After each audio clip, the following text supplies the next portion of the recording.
Ici, vous êtes sur la commune de Bois-Guillaume, au nord de Rouen, dans le quartier des Portes de la Forêt. C'est en quelque sorte un écoquartier avant l'heure, puisque nous avons fait un assainissement pluvial sans tuyaux ou quasiment sans tuyaux, en profitant et en créant un réseau de mares et en utilisant un talweg existant qui était avant dans ce secteur. La rue et ce quartier dégagent une ambiance paisible. Ici, nous sommes sur une allée où les voitures peuvent passer pour accéder au garage et il n'y a pas de sens interdit. Nous avons eu des montées d'eau sur la pelouse pratiquement à quelques mètres d'ici, mais aucune inondation de maison. Le système a parfaitement fonctionné, il a même mieux fonctionné qu'on ne le pensait. Et en fait, ce concept sans tuyau est revenu beaucoup moins cher à la réalisation et revient tout compte fait moins cher dans son fonctionnement actuel, tout en améliorant le paysage. Et tout au long de la promenade comme ça, on est toujours en parallèle. La coulée verte où il y a l'eau, la rue, laquelle rue récupère aussi les quartiers amont. C'est la ZAC Aubette-Martinville, c'est une opération techniquement complexe, puisqu'en fait la nappe phréatique est pas très loin, parce que juste là-bas on va aller voir, il y a une petite rivière qui s'appelle l'Aubette, une ancienne friche SNCF, donc des terrains pollués, et puis donc du coup un programme très très dense. Il y avait une préétude qui avait été faite par l'aménageur qui disait eh bien, compte tenu de tout ça, la solution c'est une canalisation surdimensionnée de 2 mètres de diamètre. On propose une variante, 1 million d'euros de moins, en disant on fait de la gestion à la parcelle et on va tout infiltrer. On a essayé de stocker 100% de l'eau pluviale du seul domaine public le long du domaine public. La solution, c'est ce qu'on a appelé la noue urbaine, c'est-à-dire il y a la piste cyclable, la piste piétonne, 2 magasins de stationnement.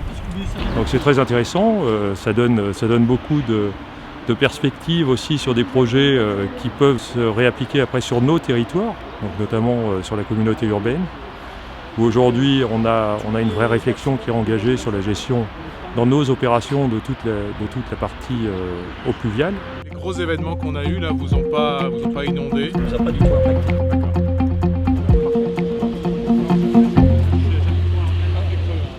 On a choisi de réaliser une entrée de ville qui devienne beaucoup plus urbaine, qui soit beaucoup plus paysagée. L'avantage, si vous voulez, c'est qu'on ne se retrouve pas avec une arrivée d'eau trop importante dans les réseaux, puisqu'on a un réseau unitaire sur cette zone-là. Donc ce qui fait que ça permet de gérer et de pouvoir réguler les eaux pluviales. On n'a pas eu de problème de montée en charge de ce réservoir, puisqu'on a aussi les noues plantées qui font que toutes les eaux de ruissellement vont dans les noues plantées et vont continuer par infiltration. C'est relativement simple de fonctionnement, il n'y a quasiment pas d'entretien, hormis de s'occuper un peu des espaces verts qui sont dans les noues. C'est effectivement très joli au niveau du regard de la personne qui rentre en ville. Il y avait des espaces verts pour rendre l'entrée de ville jolie. Je les ai rendus inondables, mais c'est avant tout des espaces verts. Ici, c'est un chemin piéton. Dessous, il y a de la grave drainante. La grave drainante, elle sert à tenir le chemin, mais elle a une fonction hydraulique. La gestion intégrée, c'est l'art de la réflexion, de la simplicité pour gérer la pluviométrie qui tombe sur une zone urbanisée. La philosophie, c'est l'intégration des ouvrages, et la simplicité de la gestion de ces ouvrages, et c'est surtout en plus une échelle économique intéressante. Quand on pense pluvial, on pense égoïstement que pluvial. Non, en fait, quand on pense pluvial, ça nous oblige à penser le projet dans sa globalité. Alors là, on est sur ce qu'on appelle les halles Dresser. Ce sont un ancien bâtiment qui appartenait à l'usine qui est en face.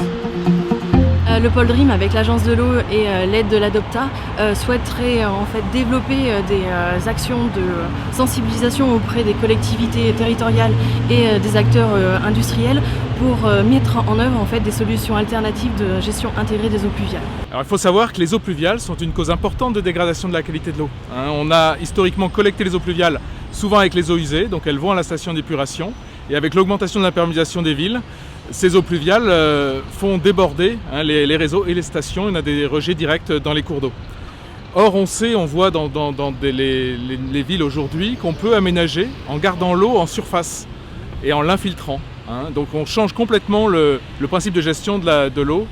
Au lieu de l'évacuer, on la garde et on la valorise. Et on voit qu'en plus ça fait des beaux aménagements, il y a la nature en ville, il y a le rafraîchissement par rapport au réchauffement climatique, ça coûte moins cher, ça gagne de l'espace, etc. Donc il y a beaucoup d'avantages et l'agence de l'eau se doit d'encourager ça. Le SDAGE Loire-Bretagne, le schéma directeur d'aménagement de gestion des eaux, demande que tous les projets d'aménagement étudient la gestion intégrée des eaux pluviales sur leur emprise.